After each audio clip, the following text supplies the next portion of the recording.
Les hommes causent 100% des grossesses non désirées. Notre conversation sur l'avortement place le fardeau de la responsabilité sur les femmes. Je soutiens que les hommes sont la cause première. Gabriel Blair, 24 septembre 2018. Le lien sera affiché dans la description de la vidéo. Matière à réflexion en cette journée internationale de la femme. En tant que mère de 6 enfants et mormone, j'ai une bonne compréhension des arguments concernant l'avortement, religieux et autres. Lorsque j'entends des hommes discuter des droits des femmes en matière de procréation, je pense souvent qu'ils n'ont aucun intérêt à arrêter l'avortement. Si vous voulez empêcher l'avortement, vous devez éviter les grossesses non désirées. Les hommes semblent incapables ou peu désireux d'admettre qu'ils en sont la cause à 100%. Je réalise que c'est une déclaration audacieuse. Vous pensez probablement, attendez, il faut être deux pour danser le tango. Bien que je sois entièrement d'accord avec vous dans le cas des grossesses intentionnelles, je soutiens que toutes les grossesses non désirées sont causées par les éjaculations irresponsables des hommes. Tout, tu ne me crois pas? Commençons par ceci. L'œuf d'une femme n'est fertile que pendant environ 2 jours par mois. Oui, il y a des exceptions, car la nature. Mais un œuf fertile 2 jours par mois est la référence. Et ces œufs fertiles sont produits pendant un nombre limité d'années. Cela signifie qu'en moyenne, les femmes sont fertiles environ 24 jours par an. Mais les hommes sont fertiles 365 jours par an. En fait, si vous êtes un homme qui éjacule plusieurs fois par jour, vous pouvez provoquer plusieurs grossesses par jour. En théorie, un homme pourrait provoquer plus de 1000 grossesses non désirées en seulement 1 an. S'il est vrai que le sperme devient de plus en plus crasseux à mesure que les hommes vieillissent, il n'a pas de date d'expiration de fertilité, les hommes peuvent provoquer des grossesses non désirées de la puberté jusqu'à la mort. Donc, en commençant par les statistiques de fertilité de base et le calendrier, il est facile de voir que les hommes sont le problème ici.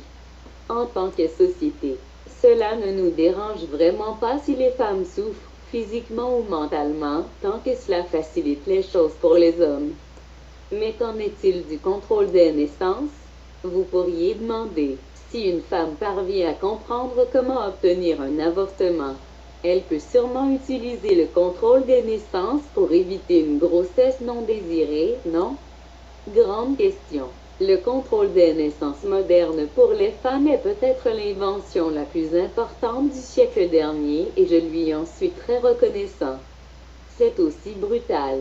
Les effets secondaires pour de nombreuses femmes comprennent les migraines, les sautes d'humeur, la baisse de la libido, la dépression, les crampes sévères, les saignements abondants, l'anévrisme, et ce n'est qu'une petite fraction d'entre eux.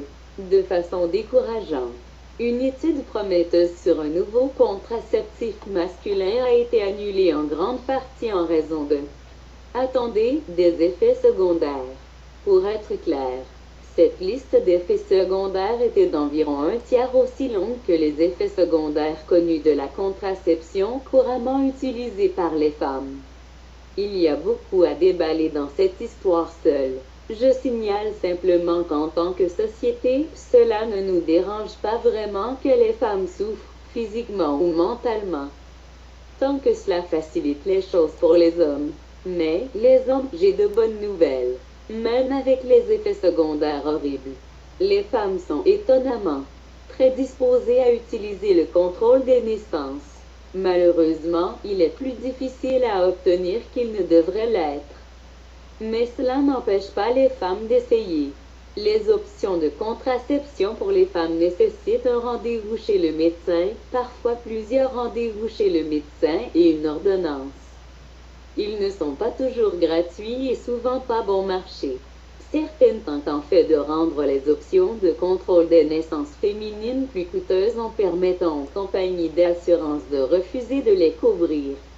De plus, les options contraceptives pour les femmes ne peuvent pas être facilement acquises à la dernière minute. Dans la plupart des cas, ils ne fonctionnent pas instantanément. La pilule nécessite une utilisation quotidienne cohérente et ne laisse pas beaucoup de place aux erreurs, à l'oubli ou aux perturbations inattendues des horaires quotidiens.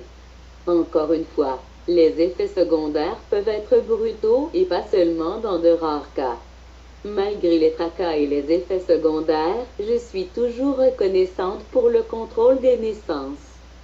Veuillez ne pas l'enlever, mais il est essentiel de comprendre que le contrôle des naissances des femmes n'est ni simple ni facile. En revanche, regardons le contrôle des naissances pour les hommes, c'est-à-dire les préservatifs. Ils sont facilement disponibles à toute heure, peu coûteux, pratiques et ne nécessitent pas de prescription. Ils sont efficaces et fonctionnent à la demande instantanément. Ils ne provoquent pas d'anévrisme, de sautes d'humeur ou de crampes débilitantes. Les hommes peuvent les garder en stock au cas où. Ils sont donc toujours prêts. Ils peuvent être facilement utilisés à la dernière minute. Je veux dire, les préservatifs sont magiques. Tellement plus faciles que les options de contrôle des naissances pour les femmes. En prime, la plupart des femmes sont totalement à bord avec des préservatifs. Ils nous empêchent de contracter des MST. Ils ne diminuent pas notre plaisir pendant les rapports sexuels ni ne nous empêchent de jouir. La meilleure partie, le nettoyage est tellement plus facile, pas de se dandiner aux toilettes car le sperme coule le long de nos jambes. Alors pourquoi y aurait-il jamais des grosses fesses non désirées? Pourquoi les hommes n'utilisent-ils pas simplement des préservatifs à chaque fois qu'ils ont des relations sexuelles? Semble si simple, non? Oh, je me souviens, les hommes n'aiment pas les préservatifs. En fait, il est très courant pour les hommes de faire pression sur les femmes pour qu'ils aient des relations sexuelles sans préservatif. Il n'est pas rare non plus que les hommes retirent le préservatif pendant les rapports sexuels sans l'autorisation ou la connaissance des femmes. Astuce de pro. C'est de l'agression. Pourquoi les hommes voudraient-ils avoir des relations sexuelles sans préservatif? Parce que, pendant les précieuses minutes où ils pénètrent leur partenaire, ne pas porter de préservatif leur donne plus de plaisir. Donc, cela signifierait que certains hommes sont prêts à risquer de mettre une femme enceinte, ce qui signifie littéralement risquer sa vie, sa santé, son statut social, ses relations et sa carrière, afin qu'ils puissent vivre quelques minutes de plaisir légèrement accru. Est-ce réel? Oui, ça l'est. Les grosses fesses se produisent lorsque les hommes ont un orgasme. Les grosses fesses non désirées se produisent lorsque les hommes ont un orgasme irresponsable. Imaginez une échelle de plaisir, avec une douleur commençant à 0 et descendant dans les négatifs. Une bonne égratignure du dos tombe à 5 et un orgasme sans préservatif est un 10. Où tomberait le sexe avec un préservatif? Un 7 ou 8, donc.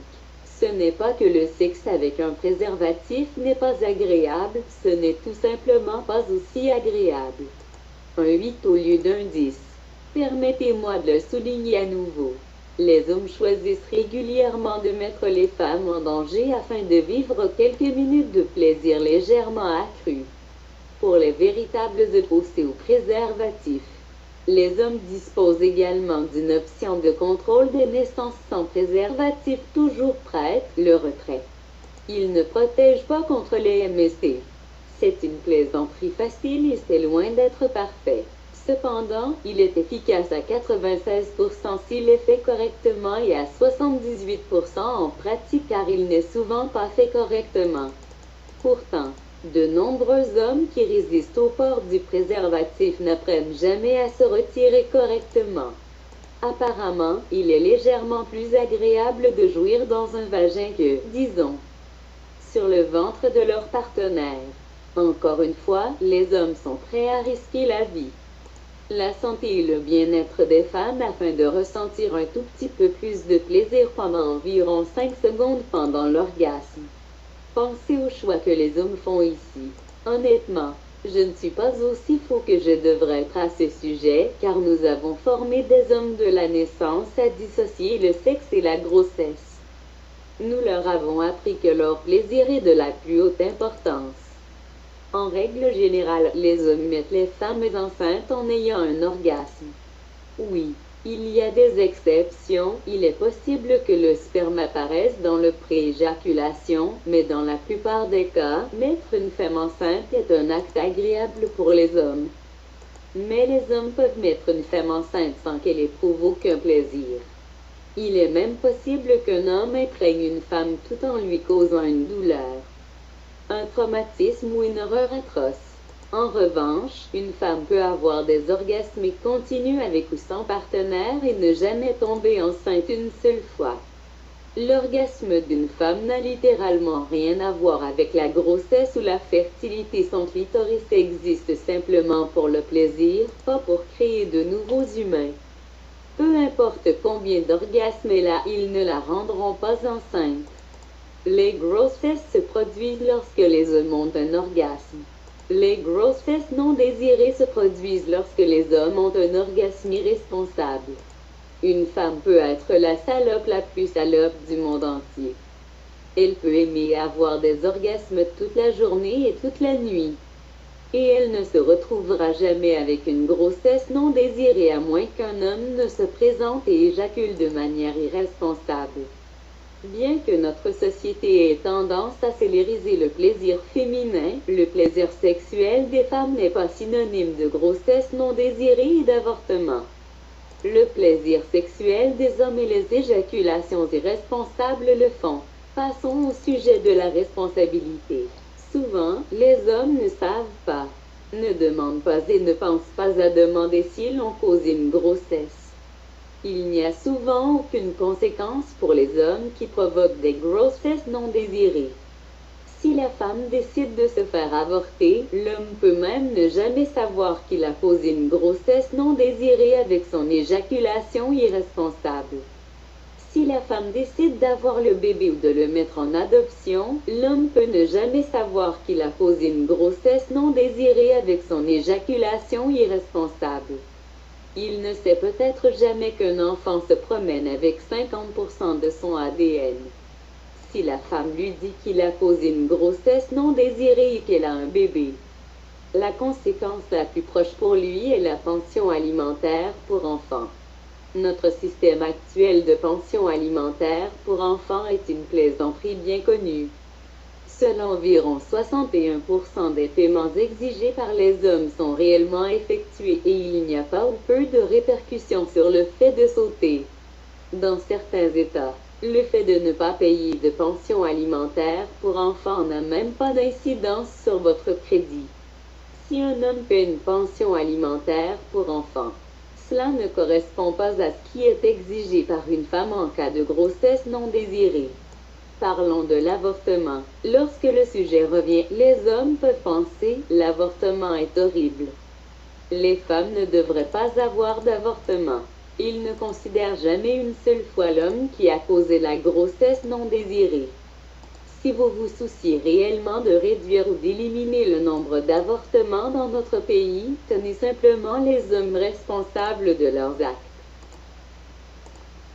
Si nous discutons de la loi sur l'avortement et non de la façon de tenir les hommes responsables des éjaculations irresponsables et des grossesses non désirées qui en résultent, nous perdons notre temps. Changez la conversation. Arrêtez de protester dans les cliniques. Arrêtez de faire honte aux femmes. Arrêtez de débattre de l'opportunité ou non d'annuler les lois sur l'avortement. Si vous vous souciez réellement de réduire ou d'éliminer le nombre d'avortements dans notre pays, tenez simplement les hommes responsables de leurs actes. À quoi cela ressemblerait-il? Une conséquence réelle et immédiate pour les hommes qui provoquent une grossesse non désirée. Quel genre de conséquences aurait du sens? Devrait-il être aussi dur, douloureux, nauséeux, cicatriciel, cher, risqué et changer la vie? Comme obliger une femme à vivre une grossesse non désirée de 9 mois?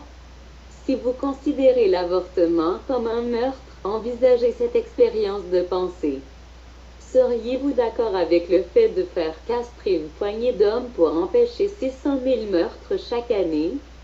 Si cet argument semble trop provocateur, Se pourrait-il que beaucoup d'entre nous aient du mal à envelopper nos têtes autour d'une punition physique pour les hommes? Nous semblons être plus que bien avec des punitions physiques pour les femmes. Peut-être que nous nous soucions davantage de contrôler le corps, la moralité et la sexualité des femmes que de réduire ou d'éliminer les avortements. Voici une autre idée de prévention. Tous les hommes aux États-Unis pourraient subir une vasectomie lorsqu'ils sont prêts à être sexuellement actifs. Les vasectomies sont très sûres, hautement réversibles et à peu près aussi invasives qu'une femme se faisant implanter un DIU. Dans la plupart des cas, il y a une certaine douleur après environ 24 heures. Mais c'est à peu près tout pour les effets secondaires. Prenez un moment pour vous rappeler que les options de contraception féminine, utilisées par des millions de femmes dans notre pays et des milliards à travers le monde, ont des effets secondaires bien connus qui peuvent être brutaux et graves et oui, incluent également la douleur. Si et quand un homme devient un adulte responsable, trouve un partenaire et veut avoir un bébé, la vasectomie peut être inversée puis refaite une fois la phase de procréation terminée. Chaque homme peut stocker son sperme avant la vasectomie, au cas où. Vous n'aimez pas mes idées?